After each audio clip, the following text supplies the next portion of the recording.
5:30 this evening, deciding our fate, the Taoiseach and senior cabinet members discuss if they'll take NPHET's advice or ignore repeated calls for a level 5 lockdown. You don't rush in and you want to make the right decision, and sometimes that can take a bit of time to consider all the options. I don't think we should rule anything out. Fighting COVID fatigue as cases continue to rise, as health experts plead for everyone to play their part and protect non-COVID care. People are tired, they're fed up, they want a way out. So it's very important the government tell us what happens next. There's no point in saying level 5 unless they tell us what happens post level 5. Concerns about the capacity of our healthcare system to cope with the COVID wave. Yeah, I spoke this morning to all of the hospital managers and leads consultants across the country, and I guess every site is under pressure, but coping for now.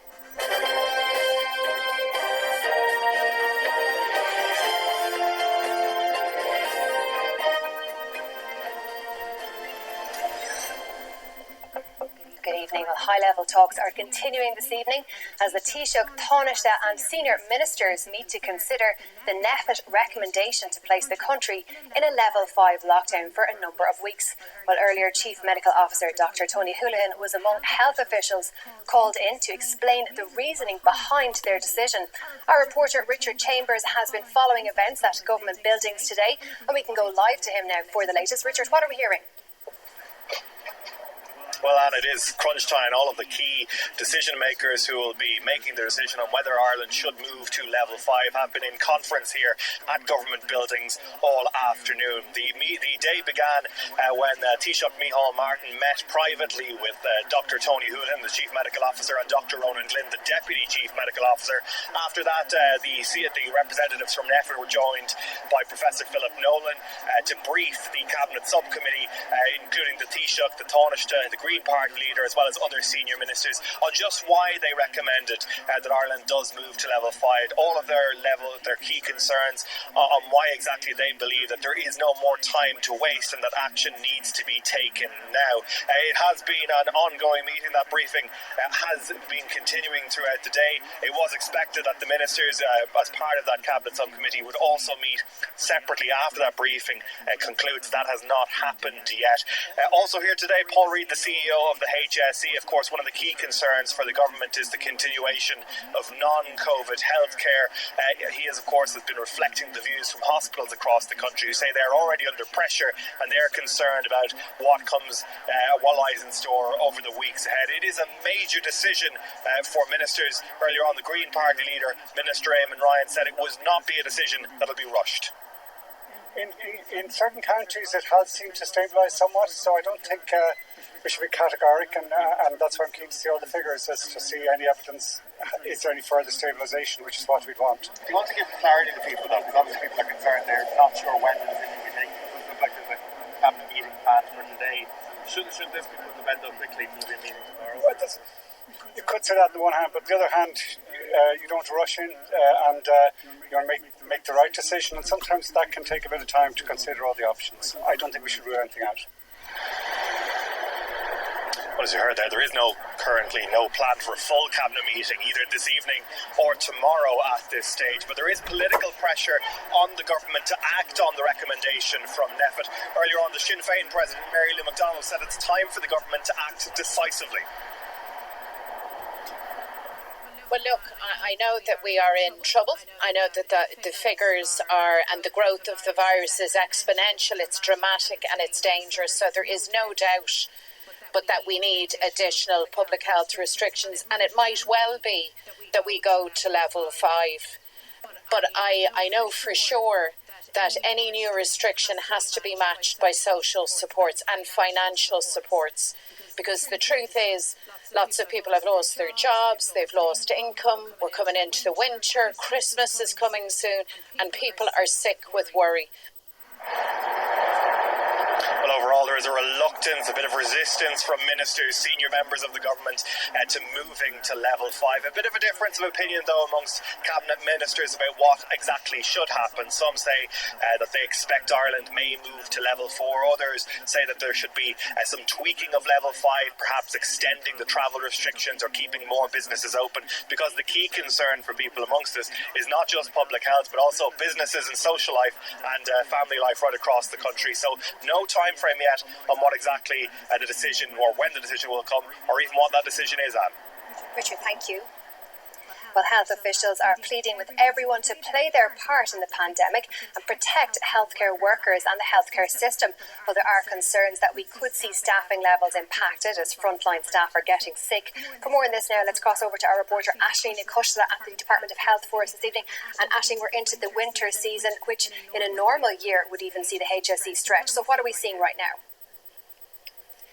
Yeah, well, and hospitals definitely stretched right across the country at the moment, and the concern really is that if we continue to see an increase in figures over the coming weeks like we have seen for the last 2 weeks, that this will put immense pressure on our hospitals. The HSE saying they're not only concerned about hospital capacity, they're also concerned about the health of the healthcare workers who operate in those hospitals on a daily basis. Now, I spoke to the head of the HSE, Paul Reid, earlier today. He said he had been in contact with all the managers of the hospitals right across the country and some of the leading consultants, and following those meetings he tweeted to say that there was a number of main issues of concern. He said the hospitals are coping but under pressure. He said they're trying to protect non-COVID care, so elective surgery, cancer care, coronary care, etc. And he said there's a major concern that staff are getting the virus in the community at a crucial time. We've seen a steady trend of increase of staff contacting the virus. Not hugely over the last week, thankfully, but that would be our real concern. And in the coming weeks, when we need our staff most in the winter, high levels of transmission in the community, which is a real call to the public, really help protect our healthcare workers by not contracting the virus. I suppose the fear for a lot of medics at the moment is that if we do go back to a phase 5 lockdown position, that we might see a similar situation as we had in the first lockdown, which saw a number of cancellations and deferrals of hospital appointments, and that's not really what anybody wants. Now, earlier today, I also spoke to Professor Luke O'Neill, the immunologist, and despite all the doom and gloom we've been hearing over the past number of days, he was quite positive that we could, as a population, turn the tide on the increase in figures that we've been seeing. He said that in order to get the public on side, however, that the government's message has to be clear, it has to be understandable, and this is critical. The big fear we have now, of course, is that the hospitals get overwhelmed and then everything else gets cancelled, and that's a huge concern. Surgery, cancer, all those things as well. Hence the need to get the numbers down, because that would mean then other procedures can go ahead, you see. It's very tough. You get a thing called pandemic fatigue, remember, as the months go on. Previous pandemics have had this. People are tired, they're fed up, they want a way out. So it's very important the government tell us what happens next. There's no point in saying level 5 unless they tell us what happens post level 5. That gives people more confidence. Well, the daily figures haven't yet been released here at the Department of Health. We can bring you some figures, however, in relation to the number of people currently being treated in our hospitals. That figure today stands at 260 being treated in our acute hospitals, 30 in ICU. And just taking a brief look at the 14-day incident rate across the country, County Cavan has currently the highest incidence rate at 735 per 100,000. It's followed by Meath, Monaghan, Donegal and County Clare. Aisling, thank you. And there's also concern this evening over the number of ICU beds available as healthcare workers continue their battle against the second wave of coronavirus infections here. Elective care at Tala Hospital has been reduced by over 50%. Our hospitals are under pressure. There are currently 260 people in hospital with COVID-19, 30 of those in ICU. Cavan General Hospital has 31 patients with COVID-19, the largest number of any hospital, while Cork University Hospital has 23 and Tala in Dublin 19. The HSE says hospitals are coping despite the pressure on them. I spoke this morning to all of the hospital managers and leads consultants across the country, and I guess every site is under pressure but coping for now. But specifically the ones that will be under more pressure are Letterkenny, Cavan, indeed Cork, Galway, Waterford, and in Dublin, Tala would be the one under most pressure. Indeed, over the last 2 weeks, has had to reduce its elective surgery by over 50%. That issue of non-COVID patients being potentially cast aside as COVID cases surge is something doctors are also very concerned about. We're trying to maintain routine general practice. We've learned a lot in the last number of months in regard to how to manage it, and that's the same concern with the hospital system. What we need to do is get people to do the basics to ensure the hospitals can meet the needs of our cancer patients, of our cardiac patients, or we need access to an ICU bed if necessary if we have a road traffic accident. So we need to always maintain some degree of surplus capacity in the hospital system to have access to people. So you want to maintain elective admissions and elective dealing with people in outpatients. There have been calls for increased ICU capacity in recent weeks as we head into winter, but for now there are currently 31 vacant adult ICU beds in the system. Cleona Russell, Virgin Media News. Well, Zara King joins me now to take a look at what any changes to the country's status would mean. Zara, what are the main differences between, say, level 4 and level 5?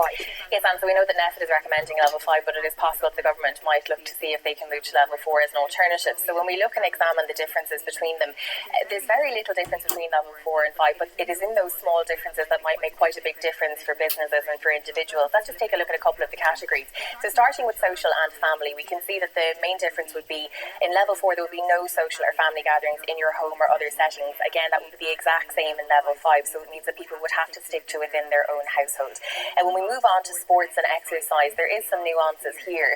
Looking at training in level 4, there will be outdoor non-contact training in pods of 15, whereas when we look at level 5, we can see that there will be individual training only with no classes. Also in level 4, for example, we'll see that matches and events, they will not take place, but there will be exemptions for professional and elite sport, and things like horse racing would take place behind closed doors. However, when we look at level 5, there's no mention of an exemption for elite sports in that category. Moving on to retail, we can see here in the retail category that essential retail and outdoor businesses would remain open in level 4, while all other retail and personal services would close, like hairdressers, barbers and beauticians. And then when we move to level 5, you would see that only essential retail would be allowed to stay open, so that would be things like your supermarkets and your pharmacies and the absolute essentials. Looking at pubs and restaurants, we can see for pubs and restaurants under level 4, restaurants and wet pubs would remain open with outdoor seating to a max of 15 people, whereas a move to level 5 would see all pubs and restaurants closed, so it would only be takeaway food and delivery. So that's where we would see a real difference between whether the government would choose level 4 or level 5 for people in that sector and in those businesses. Looking then at life events like weddings and funerals, we see under level 4 that weddings would proceed with a maximum of 6 guests, and guests would not be allowed to leave their county to attend those weddings, while funerals would be allowed to have a maximum of 25 mourners. A move to level 5 would mean no difference for weddings. They would still continue with people, 6 guests at those weddings, whereas for funerals there would be a significant difference. So it would be the difference between having 25 mourners, it would be reduced back to 10. And finally, just looking at the situation with schools, we can see under level 4 with schools that schools and creches would remain open with protective measures, and higher education would be primarily online, which it is already right now. Under level 5 on their website, the government says that recommendations for schools will be based on a situation and evidence at the time, so it remains to be seen, but we know that the government is keen to keep the schools open at any cost. That seems to be the goal across the board. So that's a bit of an insight into the differences we'll see between level 4 and level 5, but the decision has yet to be made. Some major decisions to be made. Zara, thank you very much. And before we go, our top story again this evening, high-level talks are continuing this evening as the Taoiseach, Taoiseach and senior ministers have met to consider a NEFIT recommendation that the country go into a level 5 lockdown for a number of weeks. Well, Richard Chambers is at government buildings where meetings are taking place. Richard, what happens next?